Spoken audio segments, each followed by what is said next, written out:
Hello दोस्तों, कैसे आप। मैं टेक्नीशियन आकाश स्वागत करता हूं आपका हमारे यूट्यूब चैनल में। आज मैं आप लोगों को ऐसे क्वेश्चन के बारे में बताऊंगा जो लगभग हर एग्ज़ाम में पूछे जाते हैं और बहुत ही अच्छे लेवल के क्वेश्चन हैं जो सबको पता भी होने चाहिए। इस तरीके के क्वेश्चन चाहे आपका डीएमआरसी हो चाहे यूपीएमआरसी। चलते हैं, वीडियो की शुरुआत करते हैं। देखिए, चित्र में एक एम्पलीफायर दिखाया गया है जिसकी इनपुट में 360 डिग्री फुल साइकिल के इनपुट सप्लाई दी जा रही है। लेकिन इसका आउटपुट देखिए, आउटपुट में एक ट्रांजिस्टर केवल 180 डिग्री का ही आउटपुट दे रहा है और 180 degree output class B amplifier ही देता है, क्योंकि class A amplifier full cycle output 360 degree देता है और क्लास सी 180 डिग्री से कम आउटपुट देता है और क्लास ए भी 180 डिग्री से ऊपर और 360 डिग्री से कम आउटपुट देता है। इसीलिए इसका आंसर होगा क्लास बी एम्पलीफायर। अगला क्वेश्चन, किस श्रेणी के एम्पलीफायर की सर्वाधिक दक्षता होती है। इसमें ए क्लास एम्पलीफायर की एफिशिएंसी 25 से 30% होती है। अगर केवल ए क्लास एम्पलीफायर अगर ट्रांसफार्मर कपल्ड है तो फिर उसकी 50% की एफिशिएंसी होती है। जैसे ही क्लास ए एम्पलीफायर में ट्रांसफार्मर कपलिंग का प्रयोग करते हैं इसकी एफिशिएंसी बढ़ जाती है और क्लास बी एम्पलीफायर की एफिशिएंसी 78% के आसपास होती है। क्लास ए बी एम्पलीफायर की एफिशिएंसी क्लास ए और क्लास बी एम्पलीफायर के बीच में होती है, लगभग 55 से 60% होती है। सर्वाधिक एफिशिएंसी क्लास सी एम्पलीफायर देता है जो 78% के ऊपर होती है। चलिए नेक्स्ट क्वेश्चन में, the direction of induced EMF in an armature conductor can be determined with the help of.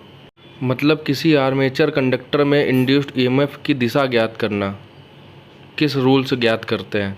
मतलब यहाँ पर पूछा जा रहा है जनरेटर के बारे में कि जनरेटर में इंड्यूस्ड ईएमएफ की दिशा कैसे ज्ञात करेंगे, क्योंकि आर्मेचर कंडक्टर में ईएमएफ जनरेटर में ही उत्पन्न होता है। देखिए, जनरेटर के लिए हम फ्लेमिंग का राइट हैंड रूल इस्तेमाल करते हैं और मोटर के लिए फ्लेमिंग का लेफ्ट हैंड रूल। तो इसका आंसर हो जाएगा फ्लेमिंग का राइट हैंड रूल, फ्लेमिंग का दायां हस्त नियम। ये देखिए, फ्लेमिंग के राइट हैंड रूल में मध्यमा उंगली इंड्यूस्ड ईएमएफ और करंट की दिशा बता रही है। चलते हैं अगले क्वेश्चन की तरफ। इसमें साइनसोइडल एसी का पीक फैक्टर पूछा जा रहा है। इसका फॉर्मूला होता है peak value upon RMS value, जिसका आंसर 1.414 आएगा। नेक्स्ट क्वेश्चन देखते हैं। पी प्रकार के अर्धचालक के लिए डोपिंग के रूप में किस समूह के तत्वों का इस्तेमाल किया जाता है। आवर्त सारणी के समूह 3 के तत्वों का इस्तेमाल पी प्रकार के अर्धचालक की डोपिंग के लिए किया जाता है। अगला क्वेश्चन, इसमें इलेक्ट्रोकेमिकल इक्विवेलेंट की यूनिट पूछी है जो ग्राम प्रति कूलाम होती है। 3 वाला ऑप्शन इसका सही है, ग्राम प्रति कूलाम। किलोमीटर, सेंटीमीटर, एमएल या किसी के भी यूनिट नहीं होते हैं। अगला question, Which parameter of a wire should be increased so that the voltage drop will decrease। किसी वायर का कौन सा पैरामीटर इंक्रीज करने पे वोल्टेज ड्रॉप डिक्रीज होता है, वोल्टेज ड्रॉप कम होता है। तो इसका आंसर होगा वायर का क्रॉस सेक्शन एरिया। जब हम किसी तार का क्रॉस सेक्शन एरिया बढ़ाते हैं तो उसका रेजिस्टेंस कम होता है, जिससे उसका वोल्टेज ड्रॉप कम होगा। अगला क्वेश्चन, इसमें पूछा गया है किस प्लांट को लगाने में सबसे कम लागत आएगी। सबसे कम लागत आती है विंड पावर प्लांट लगाने में और सबसे ज़्यादा लागत आती है हाइड्रो इलेक्ट्रिक पावर प्लांट लगाने में। सबसे ज़्यादा कैपिटल कॉस्ट उसी में आती है, क्योंकि बहुत बड़े बड़े ड्रैम बनाना पड़ता है, टरबाइन लगाना पड़ता है, इसीलिए सबसे ज़्यादा cost hydro electric power plant की आती है। अगला क्वेश्चन देखते हैं। नीचे दिए गए सिंबल की पहचान करें। इसके टर्मिनल देखते हैं, एक है बेस 1, एक है बेस 2, एक है एमीटर। ये तीनों टर्मिनल यूनी जंक्शन ट्रांजिस्टर में ही होते हैं, तभी इसका आंसर यूजेटी हो जाएगा। और एफईटी जेएफईटी में गेट, ड्रेन, सोर्स, ये 3 टर्मिनल होते हैं। देखते हैं अगला क्वेश्चन। अगला क्वेश्चन है इंसुलेशन रेजिस्टेंस की वैल्यू किस में लिखते हैं। तो ये होगा मेगा ओम। इंसुलेशन रेजिस्टेंस की वैल्यू मेगा ओम में ज्ञात करते हैं। अगला question, frequency is the reciprocal of the following quantity. मतलब फ्रीक्वेंसी व्युत्क्रमानुपाती होती है। तो इसका आंसर होगा टाइम पीरियड, क्योंकि frequency is equal to 1/t, मतलब 1 टाइम पीरियड होता है। फ्रीक्वेंसी बढ़ाएंगे तो इसका टाइम पीरियड आवर्तकाल घटेगा, जैसे ही फ्रीक्वेंसी कम होगी इसका आवर्तकाल बढ़ेगा। ये दोनों एक दूसरे के रेसिप्रोकल व्युत्क्रमानुपाती होते हैं, इसलिए इसका आंसर डी हो जाएगा। चलते हैं अगले क्वेश्चन पे। दोस्तों अगर क्वेश्चन अच्छे लग रहे हो तो वीडियो को लाइक करो, चैनल को सब्सक्राइब करके वीडियो को अपने ग्रुप में शेयर भी कर दें। अगला क्वेश्चन है, जब एक मोटर अपने रेटेड आर्मेचर वोल्टेज और रेटेड फील्ड करंट पे चलती है तब इसको कहते हैं। जब मोटर अपने बेस स्पीड पे चलती है तब रेटेड आर्मेचर वोल्टेज और रेटेड करंट पे ही चलती है। अगला question, in AC supply the number of cycle पर सेकंड इज कॉल्ड। किसी एसी सप्लाई में साइकिल पर सेकंड को कहते हैं तो इसको फ्रिक्वेंसी कहते हैं, क्योंकि फ्रिक्वेंसी को हम लोग साइकिल पर सेकंड में मेज़र करते हैं। जैसे अपने इंडिया में 50 हर्ट्ज़ फ्रिक्वेंसी चलती है, जिसका मतलब हुआ 1 सेकंड में 50 साइकिल। चलते हैं अगले क्वेश्चन में। The torque which is available for doing useful work known as. ऐसा टार्क जो यूजफुल होता है। आंसर में देखिए साफ साफ नज़र आ रहा शाफ्ट टॉर्क, मतलब मोटर या किसी अन्य शाफ्ट से जो हमें टार्क मिलता है वही यूजफुल होता है, उसी को हम काम में लेते हैं। शाफ्ट में पुल्ली या फिर फाइन बेल्ट या गियर लगाकर हम इस टार्क को काम में ले सकते हैं, तो इसका आंसर हो जाएगा shaft torque.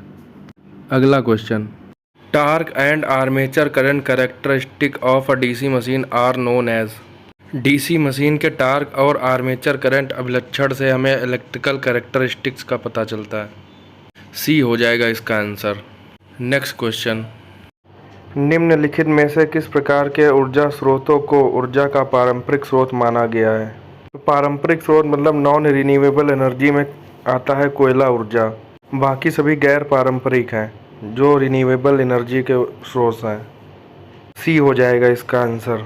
Next question, watt meter में बी क्लासिफाइड एज। मतलब वाट मीटर किस श्रेणी का यंत्र है। तो यह एक इंडिकेटिंग इंस्ट्रूमेंट होता है, क्योंकि यह रियल टाइम वैल्यू बताता है कि इस टाइम पे कितनी वाट ऊर्जा की खपत हो रही है। दोस्तों डी हो जाएगा इसका आंसर। चलते हैं अगले क्वेश्चन पे। Which type of cable is best for electric iron heater and soldering. Electric iron heater और सोल्डरिंग के लिए कौन सी केबल सबसे अच्छी है। तो इसका आंसर हो जाएगा वल्कनाइज्ड इंडियन रबर, VIR। क्योंकि VIR केबल के इंसुलेशन में सल्फ़र मिलाते हैं जो इसके इंसुलेशन को कठोरीकृत कर देता है, जिसमें तापमान का बहुत कम असर पड़ता है। इसलिए इसका उपयोग करते हैं आयरन, क्योंकि ये सब हीटिंग एलिमेंट वाले उपकरण हैं जहाँ पर तापमान का भी बहुत प्रभाव पड़ता है, इसलिए VIR केबल का यूज़ करते हैं। चलते हैं नेक्स्ट क्वेश्चन पे। किसी भी बाइनरी संख्या में सबसे बाई बिट का क्या नाम होता है। तो नंबर सिस्टम में जो सबसे बाई बिट होती है उसको इम्पोर्टेंट बिट कहते हैं, जो सबसे महत्वपूर्ण बिट होती है। इसका आंसर डी होगा। चलते हैं नेक्स्ट क्वेश्चन पे। In which line have power supply voltage higher than to other. अन्य की अपेक्षा किस लाइन में वोल्टेज अधिक होता है। तो इसमें तो जाहिर सी बात है ट्रांसमिशन लाइन में वोल्टेज अधिक होता है। 66 kV, 132 kV, 220 kV, 400 kV, अब तो 765 kV की सप्लाई भी ट्रांसमिट होने लगी है। चलते हैं नेक्स्ट क्वेश्चन में। kWh मीटर में भी classified as. Kilowatt hour meter को क्लासीफाई किया गया है। kWh मीटर एक इंटीग्रेटिंग टाइप इंस्ट्रूमेंट होता है, तो खपत की गई ऊर्जा रीडिंग को स्टोर करे रहता है और कभी भी हम देख सकते हैं कि कितनी ऊर्जा की खपत अभी तक हुई है, इसीलिए इसको इंटीग्रेटिंग इंस्ट्रूमेंट कहते हैं।